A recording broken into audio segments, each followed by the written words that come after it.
Welcome to this lesson on naming alkanes, more specifically branched chains. So far, if you haven't watched our lessons on how to name straight chain alkanes, I think you really need to understand how to name straight chain alkanes in order to know or learn how to name branching alkanes. Also, we've also learned how to name alkyl groups. So we've already learned how to name straight chain alkanes and alkyl groups. So you need these two lessons in order to understand naming of branch chain alkanes. So that being said, that means if you haven't watched those two lessons already, we'll leave the link to the videos to those two lessons that you really need in order to understand this lesson. But if you already know how to name straight chain alkanes, you already understand alkyl groups, they are good to go. So how do we name branch alkanes? Branching alkanes. Well, first things first, we first need to understand what branching alkanes are. If you know what branching alkanes are, then naming them should be a walk in the park. So what exactly are branching alkanes? Well, branching alkanes are alkanes with side groups or branches. These side groups are also known as branches that extend from the main carbon chain. Quite interesting. So they have side groups or branches that extend from the main carbon chain, and these branches are usually alkyl groups. So you see why I said you need to understand what alkyl groups are in order to follow us with this lesson on naming branching alkanes. So look at the structure of the organic compound on board. That is an alkane, but more specifically, this is a branched chain alkane. For the first part of the definition, this is an alkane with a side group that is extended from the main group. So in this branching alkane, this is the side group, and this is the main carbon chain. You can see that the main carbon chain has an extended carbon from it. So there's a side group or a carbon that is extended from the main carbon chain, and that carbon has 3 hydrogens around it. So that is what you refer to as a side group. So if you have an alkane with a main carbon chain and then a side group, then that alkane is known as a branched chain alkane. I hope that is clear. So let's move on to how to name branch chain alkanes.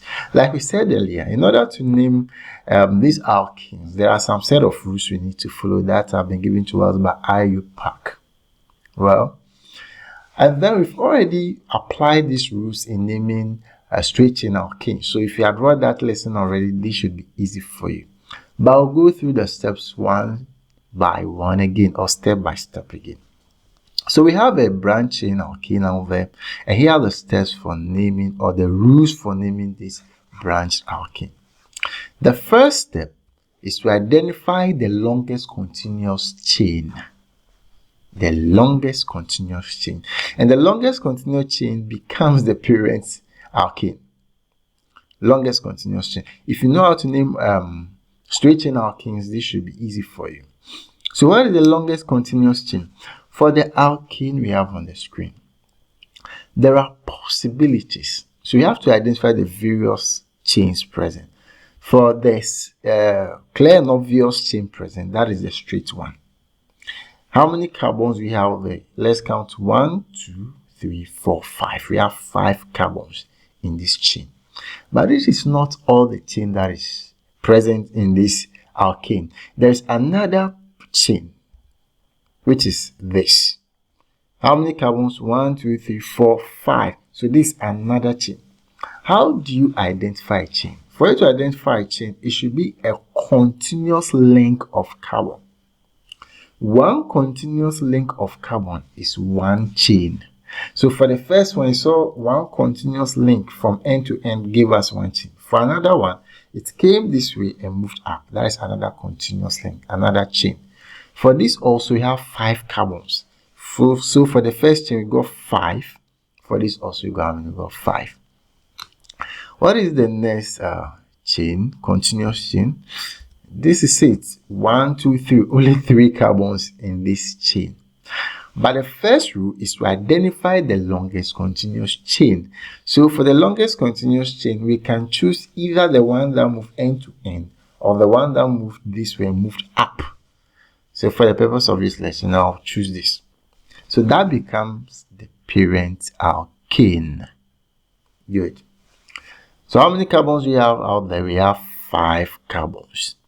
So if you remember how to name a straight chain alkanes, then you would know that this alkane that has 5 carbons is a pentane. Pentane because pent for 5, an organic compound that has 5 carbons, and in or ane to show that it is an alkane. If you've not mastered how to name the main carbon chain, then I think you should go and watch how to name straight chain alkenes and then come and continue from here. But if you already understand it, that is cool.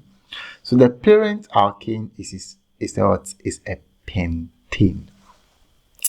That has been cleared for us. Now the next thing we have to do is anything that is not part of the parent chain is known as the side chain or side group.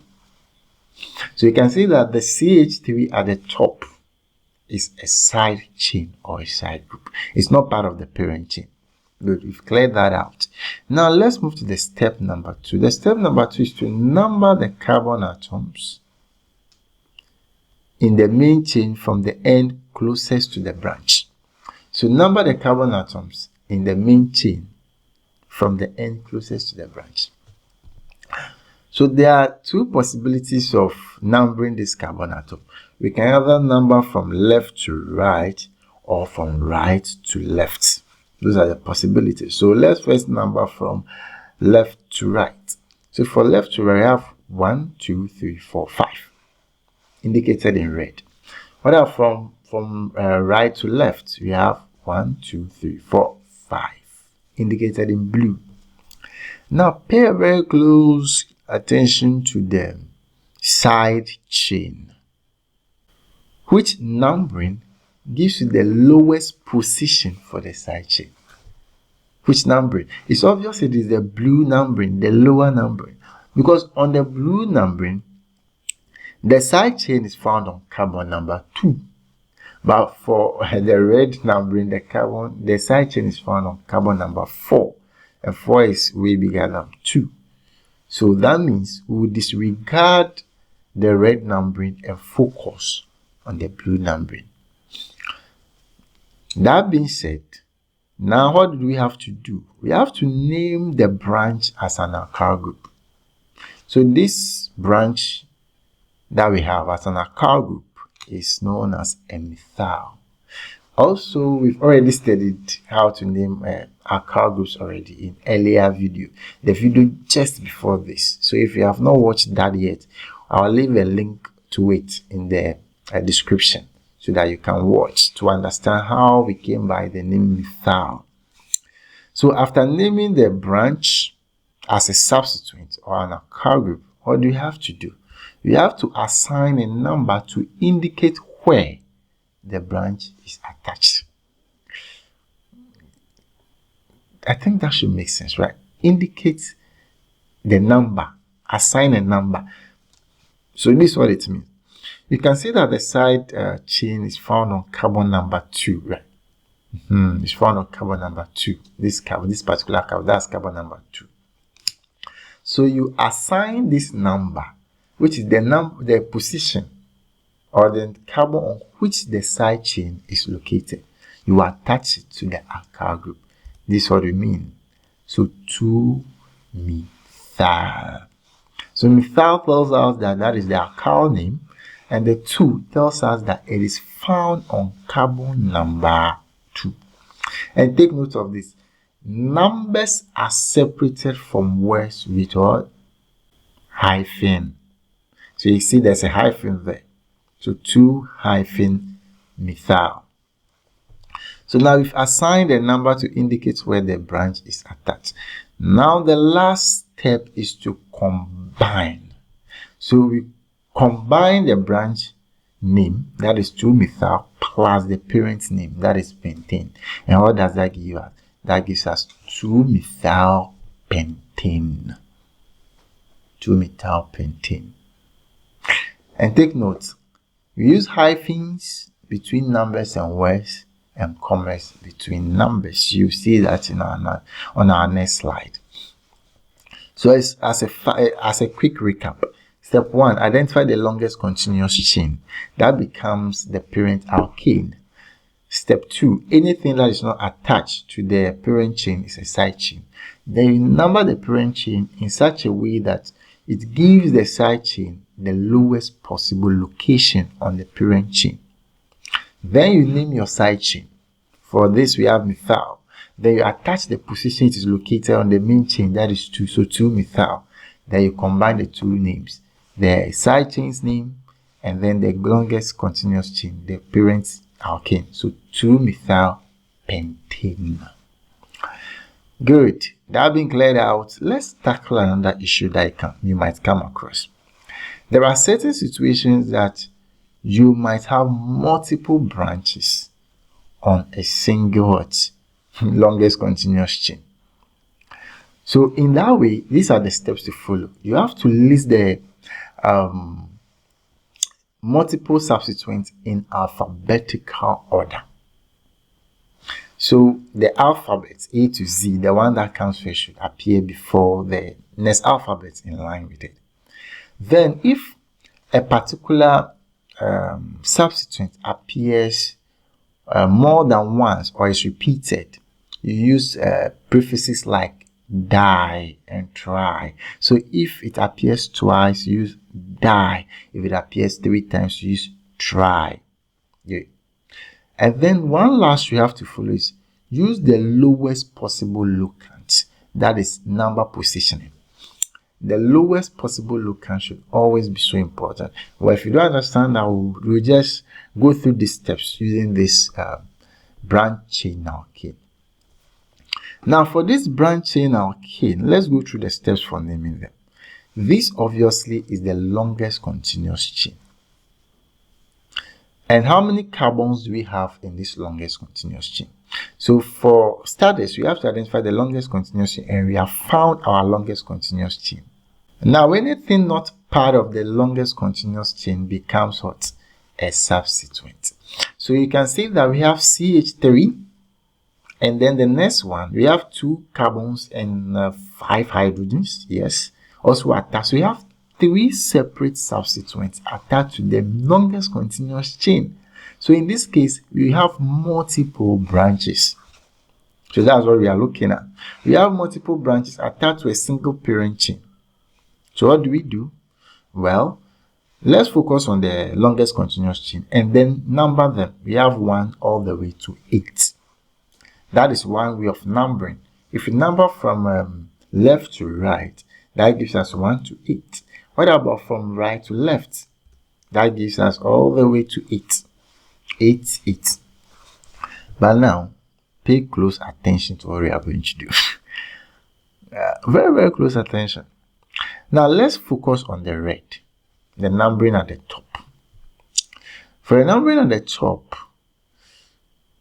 let's find where the substituents are attached, the positions where the substituents are located. You can see that the first substituent is located on carbon number 3. Then the next substituent is located on carbon number 4. Then the third substituent is located on carbon number 6. I think you find that, right?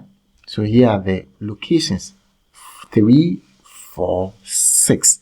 So here are the precise locations of the substituents. If you are focusing on the red numbering, that is the numbering from left to right. Now let's disregard the red numbering and focus on the numbering from right to left. From the numbering from right to left, look at where the substituents are found. The very first one, when we are checking from right to left, is found on carbon number 3. Then the next one is found on carbon number 5. Then the third one is found on carbon number 6. So that's 3, 5, 6. Now let's do the math. For the red, 3 plus 4 is that gives us 7, and 7 plus 6, that gives us 13. So keep that in mind. 13.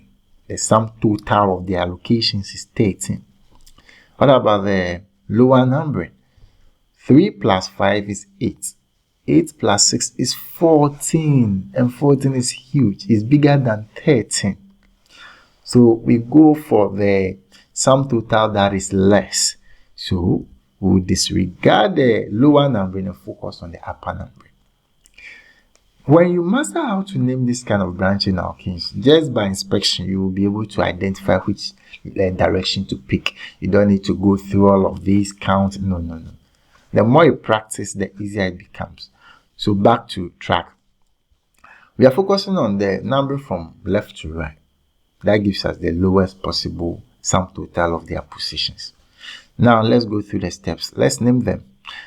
For the parent chain, we have 8 carbons out there. And for 8 carbon, which kind of alkane is that? It is an octane. Octane. Oct for 8. The ane for alkane. So octane. Cleared? So we've named the longest continuation. That's the parent name. Octane. What about the branches?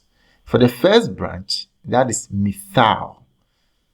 The one beside it is also what? It is an ethyl. Then the lower one is also a methyl group. So these are the names of the alkyl groups. Methyl, ethyl, and another methyl.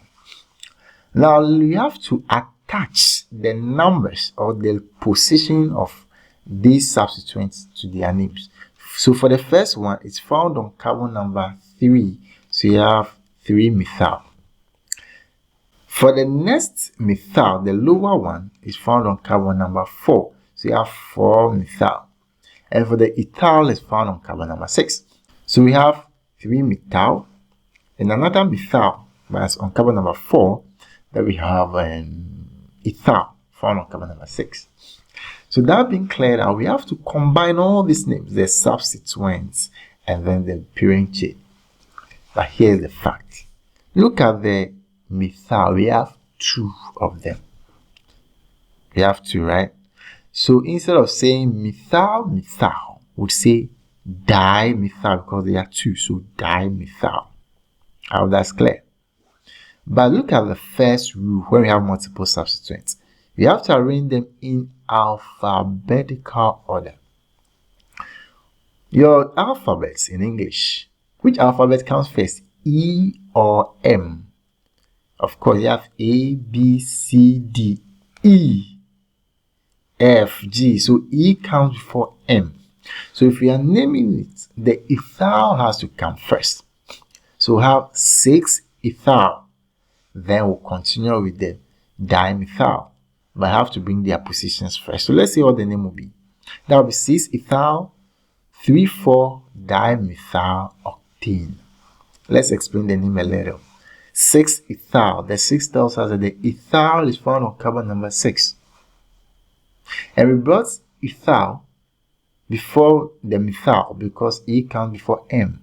We are not focusing on the numbers. We are focusing on the names of the alkyl groups, the alphabet that starts. So we have 6-ethyl. Then we have 3,4-dimethyl.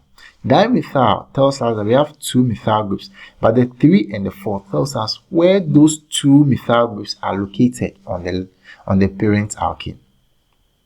Then we attach the parent alkene, that is octane. So 6-ethyl, 3,4-dimethyl octane. Good. Now look at how the hyphens and the commas are used. You have a number that is 6.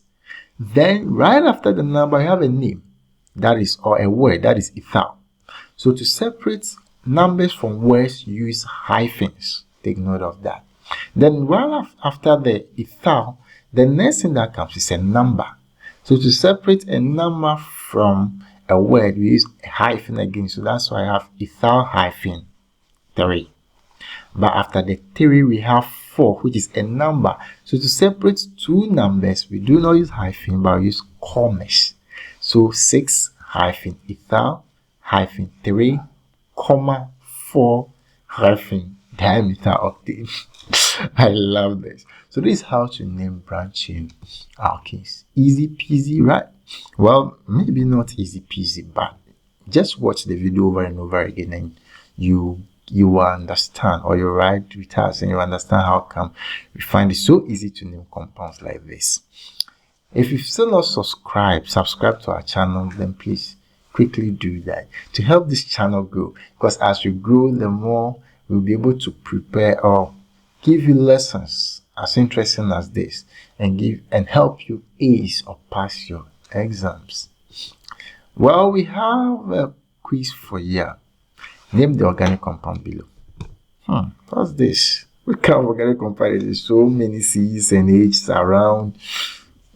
That's easy to name. But let's go through it quickly. But if you think you are comfortable naming, you can pause the video and then just write the name in the comment section. Then we get to check it for you and give you some kind of thumbs up if you get it right. And if you get it wrong, well, we'll still give you a thumbs for trying. So what are the steps? First, identify the longest continuous chain. And for this, we'll go for this. How many carbons do you have there? 1, 2, 3, 4, 5, 6. 6 carbons out there. So that's the longest continuous chain. Now, what do we have to do? We have to number the longest continuous chain from the position that will give the substituents the lowest possible number. And it's obvious we have to number from right to left, because if you number from right to left, the side groups will end up getting lower numbers. But I can try numbering from left to right and see the substituents will end up having higher numbers. So we wouldn't go for that. So now we are done numbering our carbon, and we have 6 carbons. So that means the parent chain is what? A hexane, because there are 6 carbons. You know, hexagon, yeah, 6-sided figure. So this is hexane, a 6-carbon alkene. Now, this is a hexane. Anything attached to the main or the parent alkene is known as a side group or a side chain. Yep. So now let's name this side group. This is 2-methyl because it's found on carbon number 2. And this is 3-methyl because it's found on carbon number 3. So what will be the name of this compound? We have to combine the names, the individual names. So that will be 2,3-dimethylhexane. 2,3-dimethylhexane. 2,3 tells us the position of the methyl groups, and di tells us we have 2 methyl groups, and hexane is the name of the parent chain. That's quite interesting. I think you really enjoyed it, right? If you did, give us a thumbs up, like the video, subscribe to our channel so that you wouldn't miss our next lesson. What do we have next? That is naming alkanes, but which of them? Haloalkanes. We are quite on a mission of naming alkanes, right? So we've done straight chain alkanes, and now we've done branch alkanes. Next stop is haloalkanes. But what do we mean by haloalkanes? When we get to our next video, we'll explain what haloalkanes are, what exactly are halogens, and when halogens are attached to alkanes, how to name them. So do not miss this lesson. See you there.